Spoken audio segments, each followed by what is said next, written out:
Teka lang, bakit mo pinipilit yung sarili mo sa taong kayang-kaya kang ipagpalit? Bakit mahal mo siya? Binabasura ka lang niya. Bakit loyal ka sa kanya pero hindi naman ikaw ang gusto niya? Bakit hindi mo matanggap na yung taong gusto mo hindi talaga para sa'yo? Alam mo, imbis na pinipilit mo silang piliin kanila, bakit hindi mo muna piliin yung sarili mo? Hintayin mo yung tamang tao para sa'yo. Hintayin mo yung taong bibigyang halaga yung pagkatao mo. Tandaan mong hindi pinipilit ang pagmamahal.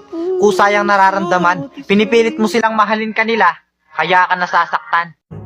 I'm sorry, don't leave me. I want you here with me. I know that your love is gone. I can't breathe, I'm so weak. I know this isn't easy. Don't tell me that your love is gone.